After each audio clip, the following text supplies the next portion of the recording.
Welcome to my channel Cartoon Craze. ہماری آج کی کہانی کا عنوان ہے کرپشن۔ یہ کہانی مسٹر شان کے کردار کے گرد گھومتی ہے جو کہ انتہائی کرپٹ وزیر تھا۔ آئیے سنتے ہیں اس دلچسپ اور سبق آموز کہانی کو۔ مسٹر شان نئے وزیر مقرر ہوئے تھے۔ وہ بہت گستاخ اور جارحانہ تھے۔ اس کے ملازمین اس سے خوش نہ تھے۔ مسٹر شان کے متعلق بدترین چیز یہ تھی کہ وہ ایک بدعنوان وزیر تھے۔ انہوں نے کبھی کوئی چیز رشوت کے بغیر نہ کی۔ اس کے غیر قانونی طریقے دوسروں کے لیے تکلیف دہ تھے۔ ان کے حد درجہ امیرانہ پس منظر کی وجہ سے کوئی بھی شخص اس کے خلاف کھڑا نہ ہوا۔ ایک دن ایک غریب کسان اپنے علاقے میں واٹر پمپ کی منظوری کے لیے آیا۔ مسٹر شان نے تجویز پر دستخط کرنے کے لیے بھاری رقم مانگی۔ کسان نے رحم کی درخواست کی کیونکہ وہ اتنا امیر نہ تھا کہ اس کا ناجائز مطالبہ پورا کرتا۔ مسٹر شان نے غصے سے اس کی درخواست پھاڑی اور اپنے محافظوں کو حکم دیا کہ آدمی کو باہر پھینکو۔ وہ رشوت لینے کا اس قدر عادی ہو چکا تھا کہ کوئی بھی کام اب رشوت کے بغیر نہیں کیا کرتا تھا۔ اسے اس بزرگ آدمی پہ بالکل بھی ترس نہ آیا اور اس نے اس کے رحم کی درخواست کو رد کرتے ہوئے اسے دھکے مار کر باہر نکالنے کا حکم جاری کر دیا۔ مسٹر شان کو اس بزرگ کی غربت، اس کی عمر اور اس کے حالات میں سے کسی کا بھی لحاظ نہیں آیا۔ مسٹر شان کے گارڈز نے اسے دھکے مار کر باہر نکال دیا۔ اس کے دوست نے اس کا رویہ دیکھا اور اسے نصیحت کرنے آیا۔ اس نے اس کو بری عادتوں کو چھوڑنے کی درخواست کی اور وضاحت کی کہ رشوت اور بدعنوانی برائیاں تھیں اور اسلام میں منع تھی۔ ہمارے پیارے رسول صلی اللہ علیہ وآلہ وسلم نے ہمیشہ بدعنوانی سے پرہیز کیا جیسا کہ یہ ایک بہت بڑا گناہ تھا۔ رسول صلی اللہ علیہ وآلہ وسلم نے اپنے لوگوں کو بتایا تھا کہ رشوت دینے والے پر اور رشوت لینے والے پر اللہ تعالیٰ کی لعنت ہے۔ مسلمانوں کو کسی بھی شکل اور کیسے ہی حالات کے تحت رشوت دینے سے بچنا چاہیے۔ مسٹر شان خطبہ سننے کے موڈ میں نہ تھے اور انہوں نے جواب دیا کہ اپنے لائف سٹائل کو برقرار رکھنے کے لیے ایک آدمی کو امیر اور دولت مند ہونا چاہیے، اگرچہ اس کا مطلب رشوت ستانی میں مشغول ہونا ہی کیوں نہ ہو۔ دن گزرتے گئے اور مسٹر شان کی پیشہ ورانہ اور ذاتی زندگی کے انداز میں کوئی تبدیلی نہ آئی۔ ان کے حرص کی کوئی حد نہ تھی اور انہوں نے اپنی اصلاح کرنے سے انکار کر دیا۔ ایک دن جب وہ اپنے دفتر میں بیٹھے تھے، ایک غیر معمولی فون نے اسے پریشان کیا۔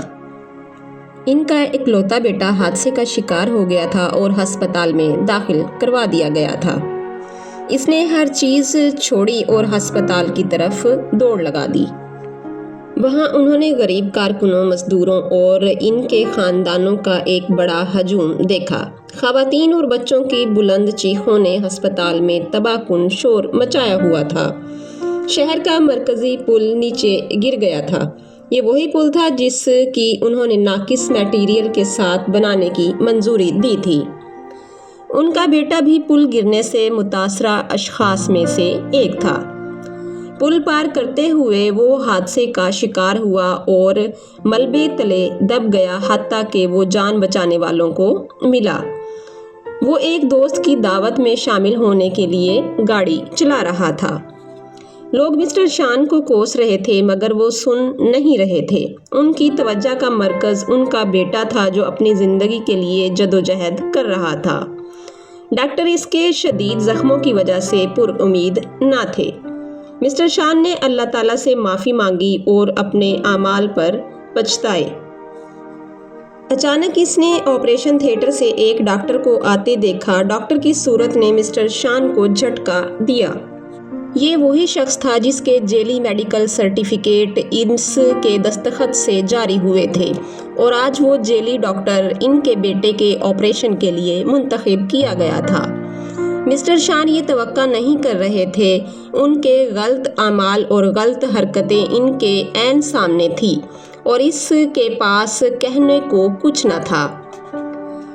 ان کا دل رو رہا تھا اور وہ شرمندہ اور پشیمان تھے۔ ڈاکٹر ان کے قریب آئے اور انہیں ان کے بیٹے کی موت کی افسوسناک خبر دی۔ ان کا اکلوتا بیٹا باقی نہ رہا۔ یہ سب ان کے غلط فیصلوں، بے ایمانی، لالچ، طاقت کے غلط استعمال اور بدعنوانی کی وجہ سے تھا۔